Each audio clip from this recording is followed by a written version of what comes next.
Pepo, máte krásnou zahradu. Já jsem se dozvěděla, že vy jste přes to, co se dá sníst na zahradě, a váš přítel se stará o pokojovky a o zvířátka. Máte to takhle rozdělené, je to tak? Je to přesně tak rozdělené a ještě se stará o ty živý ploty. To se taky nedá jíst, takže to všechno je Petrova parketa. No, já mám rád, když jsou ty věci užitný a zeleninu si tady pěstujeme prakticky 12 měsíců v roce. A teď jste třeba v jaké fázi, jestli můžete popsat? Co vám tady teďka roste? Takhle, aha, tak tady hned za váma jsou už fazole na sklizení, artičoky si tady rostou, tam bude za pár týdnů fenikl, cukety ve velkým, jarní cibule, květáků jsme sklidili milion, kapusty, zelí, rajčata, okurky, papriky, to teď letí, rebarboru, všechny takový ty různé bobuloviny, jako rybíze, angerešty, jahod. To je všechno. Jak často zalíváte, protože máme horké léto hodně, tak jak často? Každý den, určitě, a někdy dvakrát, když jsou takhle vysoké teploty, tak ráno a večer po soumraku. Máte studnu nebo máte vodu z domu? Prosím vás, jestli to někde sluší, tak potřebujeme nutně studnu. Tak jestli to tady někdo může rozhodnout a udělat nám tady někde díru, klidně i uprostřed, aby tady byla voda, by bylo super. Máme retenčku, přetahujeme si vodu, když prší, když jsou bouřky do nádrží. Co třeba škůdci? Co slimáci? Já jsem s nima zatočil. Před 2 lety jsem přišel na to, že každé ráno jich je třeba 300 na zahradě. Tak jsem vzal nůžky a všechny jsem je rozstříhal na půl. Slimáky? Tam jsem si střihl. A říkal jsem si, co se s nima stane. A šel jsem na tu samou zahradu tak za 2-3 hodiny a nebylo tam nic. Všechno to vyzobali ptáci. A to jsem dělal týden. Před 2 lety o prázdninách takový nějaký červenec. Od té doby tady není jediný slimák. Ale když jsme třeba šli do sousední vesnice do Třebína na pivo, takhle k večeru kolem 8-9 hodiny a bylo po dešti, byla už rosa, tak slimáků tady je milion. Akorát je nemáme u nás. Takže u sousedů. No ne, my jsme si je vyhubili tady, oni si to asi řekli, tak už se sem nechodí, protože na brance máme nakreslené nůžky, aby to všichni pochopili. Co třeba plísně, protože rajčata chytají plíseň, je to tak? Tak jak bojujete s těmito škůdci?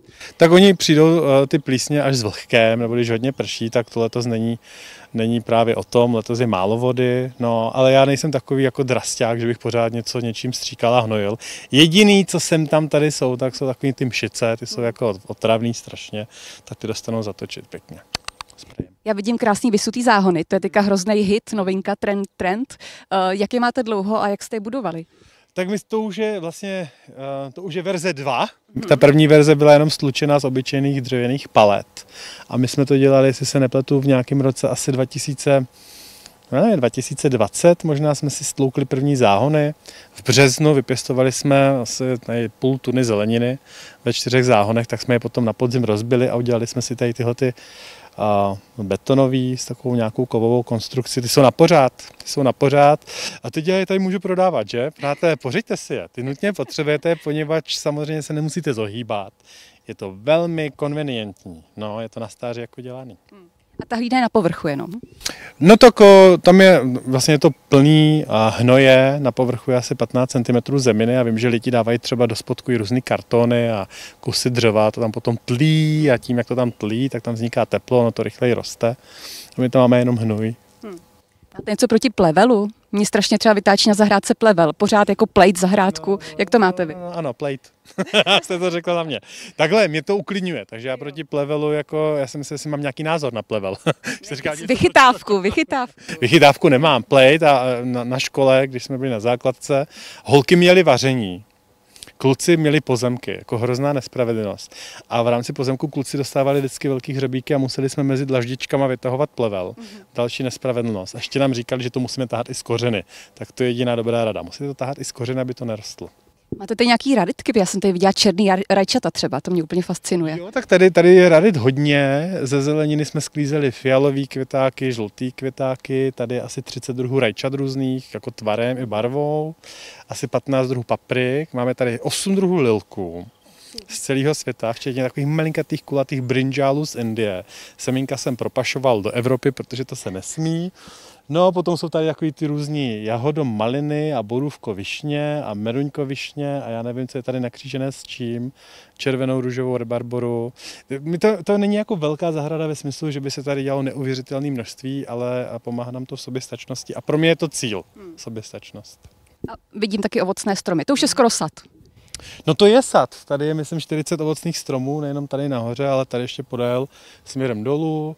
nektarinky, meruňky, kivy, tady spoustu fíkovníků, meruňky a tady jsou z Moravy natahané takový ty klasický český odrůdy jako třešně, višně, švestky, hrušky, jablka, jsou tady takový ty i s tou červenou dužinou, takže většinou věcí, co já fotím si pro svůj Instagram nebo pro partnery, pro klienty, takhle v sezóně, tak to je všechno z naší zahrady. Ovoce to není nic nakupovaný na nějakých trzích, není nic lepšího, než si v půlce dne někam vyběhnout, něco natrhat a hodit to na koláč. Hezký. Jak zimujete? Tu zahradu? Nijak. No to vlastně na spoustu místech ty zahrady se pěstuje i přes zimu, takže jsou tady zimní cibule, zimní porky, kadeřávky, růžičkové kapusty, tady hodně druhů zimní zeleniny. A do skleníku ten zrejpeme na podzim, dáme tam všechny ty teplomilné rostliny, banánovníky a to tam je granátový jablko, oliva, to všechno jde na zimu do skleníku, tam je to uložený, tomu se tam jenom větrá. A jinak by se měly teoreticky přikrývat slámou tady zrovna fíkovníky kolem dokola. My jsme se minulý rok rozhodli, že to dělat nebudeme, abychom zjistili, jestli to tady přežije, protože kdyby to nepřežilo, tak je nechceme. Dáme tam radši jablka, on to nádherně přezimovalo, takže žádný velký alutries s tím.